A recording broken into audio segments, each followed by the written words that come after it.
آج کل ہم لوگ ایک ایسے زمانے سے گزر رہے ہیں جس میں تقریباً ہر وہ شخص جس کو اپنے ملک سے محبت ہے بے چینی اور اضطراب کا شکار ہے۔ ہم طرح طرح کے بحرانوں میں گھرے ہوئے ہیں۔ اقتصادی بحران الگ ہے، مہنگائی کی وجہ سے ملک کا ہر شہری پریشانی کا شکار ہے۔ خاص طور پر کم آمدنی والے لوگ اپنے روزمرہ کی ضروریات کو پورا کرنے سے عاجز ہو رہے ہیں۔ ملک مالی اعتبار سے انتہائی کمزور ہو چکا ہے، اقتصادی بدحالی میں ہم لوگ مبتلا ہیں، اور اس قسم کے حالات بعض اوقات قوموں پر آتے ہیں، لیکن اگر قوم متفق ہو اور یکجہتی کے ساتھ، مفاہمت کے ساتھ، باہمی اتفاق کے ساتھ ان مشکلات کا مقابلہ کرنے کے لیے تیار ہو تو رفتہ رفتہ ان مشکلات کا ازالہ ہو جاتا ہے۔ لیکن افسوس یہ ہے کہ اس وقت قوم خود بٹی ہوئی ہے اور شدید انتشار کا شکار ہے، اور سیاسی اعتبار سے سارا ملک اور قوم اس طرح بٹے ہوئے ہیں کہ ایک دوسرے کے جانی دشمن بنے ہوئے۔ یہ انتہائی خطرناک صورتحال ہے، اور اس صورتحال سے بچنے کا اور اس سے نکل کر امن اور استحکام حاصل کرنے کا اس کے سوا کوئی اور ذریعہ نہیں ہے کہ ہم اللہ تبارک و تعالیٰ کی طرف متوجہ ہوں، اپنے گناہوں سے اللہ تعالیٰ کی بزرگ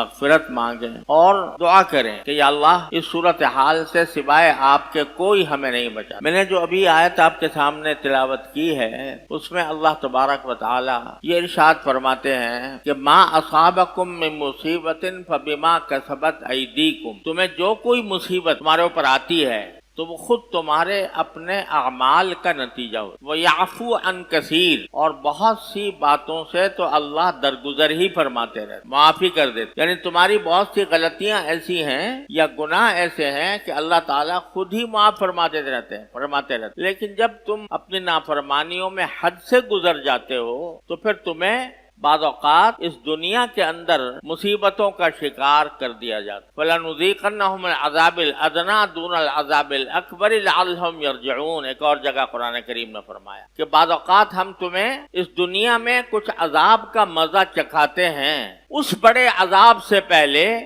جو آخرت میں آنے والا ہے۔ نافرمانیوں کا اور گناہوں کا ایک اصلی جو عذاب ہے وہ تو مرنے کے بعد جب آخرت کی زندگی آئے گی اس وقت ہوگا۔ اللہ تعالیٰ ہر مسلمان کو اس سے محفوظ رکھے، لیکن اللہ تعالیٰ فرماتے ہیں کہ کبھی کبھی ہم دنیا میں تمہیں اسی دنیا میں کسی عذاب کا مزہ چکھاتے ہیں۔ کیوں چکھاتے ہیں؟ لعلہم یرجعون، تاکہ جن لوگوں کو وہ عذاب کا مزہ چکھایا گیا ہے وہ ہماری طرف رجوع کریں، ہماری طرف لوٹ آئیں۔ تو اس میں اللہ تبارک و تعالیٰ نے اس آیت میں یہ بات بتا دی کہ جب ہم کبھی تمہیں تمہارے اعمال کی وجہ سے، تمہاری غلطیوں کی وجہ سے، تمہاری نافرمانیوں کی وجہ سے جب اس دنیا میں کوئی عذاب تم پر مسلط کرتے ہیں تو اس کا واحد راستہ کیا ہے؟ لعلہم یرجعون، کہ اللہ تبارک و تعالیٰ کی طرف رجوع کرو، اللہ تعالیٰ سے مانگو۔ اور اللہ تعالیٰ سے کیا مانگو؟ ایک تو یہ بات مانگو کہ یا اللہ ہم پر جو کچھ صورتحال مسلط ہے وہ یقیناً ہمارے اپنے اعمال کی بدولت ہے۔ تو اللہ سب سے پہلے تو ہم آپ کی بارگاہ میں مغفرت مانگتے ہیں اپنے اس گناہ سے، اور دوسرے آپ ہی سے یہ التجا کرتے ہیں کہ آپ ہی ہمیں اس مصیبت سے نجات دلائیں، کوئی راستہ ہمارے لیے نکالیں۔ آپ قادر مطلق ہیں، آپ رحیم و کریم ہیں، تو اللہ اپنے فضل و کرم سے آپ اپنی قدرت کاملہ کے ذریعے ہمیں اس مصیبت سے نکالیں، لعلہم یرجعون، تاکہ لوگ ہماری طرف رجوع۔ آج صورتحال ہماری یہ بنی ہوئی ہے کہ یہ جن حالات سے ہم دو چار ہیں تقریباً ہر مجلس میں اس کا تذکرہ ہوتا ہے، اس پر تبصرے ہوتے ہیں، کس کی ذمہ داری ہے، کس نے یہ حالات یہاں تک پہنچائے، کون سی حکومت اچھی تھی، کون سی بری تھی، کس کی ہمیں حمایت کرنی چاہیے، کس کی مخالفت کرنی چاہیے۔ اور چونکہ لوگ دو گروہوں میں بٹے ہوئے ہیں لہذا ہر گروہ اپنی تائید میں دلائل پیش کرتا ہے اور دوسرا اس کی تردید کرتا ہے اور اپنی تائید میں دلائل لاتا ہے۔ آج کل ہماری بیشتر مجلسیں جہاں 8-10 آدمی جمع ہوتے ہیں تو فوراً تبصرہ شروع ہو جاتا، اور تبصرہ اسی بات پر کہ یہ ہم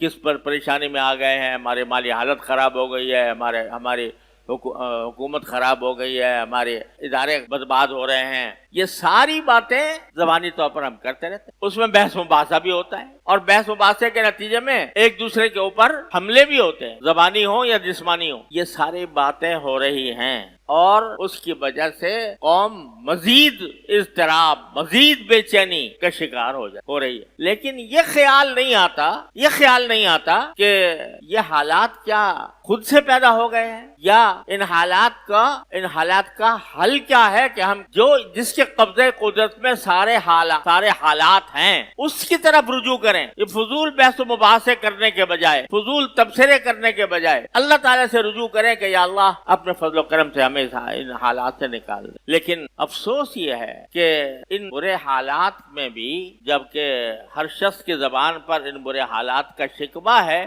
اور اس ذمہ داری پر بحث ہے کہ یہ آیا پچھلی حکومت کی گڑبڑ تھی, اس نے یہ حالات پیدا کیے, یا موجودہ حکومت کی ہے کہ اس نے یہ حالات پیدا کیے, اس پر بحث ہو رہی ہے. میں کہتا ہوں خدا کے بندو, اگر ایک گھر میں آگ لگی ہوئی ہو, ایک گھر میں آگ لگی ہے, تو اس گھر والوں کو کیا یہ چاہیے کہ وہ اس پر بحث کریں کہ کس نے آگ لگائی تھی اور کون اس آگ لگانے کا ذمہ دار ہے, اس پر بحث کریں گے, یا جا کے خود سب سے پہلے آگ بجھانے کی فکر کریں گے؟ آج ہماری حالت یہی ہو رہی ہے کہ آگ لگی ہوئی ہے بحرانوں کی, اقتصادی بحران, سیاسی بحران, لڑائیاں, جھگڑے, نفرتیں, ایک دوسرے کے اوپر طنز و تعریض اور ایک دوسرے کو برا بھلا کہنا. یہ آگ لگی ہوئی ہے پورے ملک, اور بحث اس پر ہو رہی ہے کس نے لگائی, یہ آگ کس نے لگائی. یہ کہتا ہے تو نے لگائی, وہ کہہ رہا ہے تو نے لگائی. تو اللہ کے بندو, گھر میں آگ لگی ہوئی ہے, اس کی بجھانے کی فکر کرو. ذمہ داری بعد میں طے کر لینا کہ کس کی ذمہ داری تھی اور کون اس کا سبب تھا, لیکن پہلے آگ تو بجھاؤ. اور اس آگ کو بجھانے کا واحد راستہ قرآن نے یہ بتایا ہے کہ لعلہم یرجعون.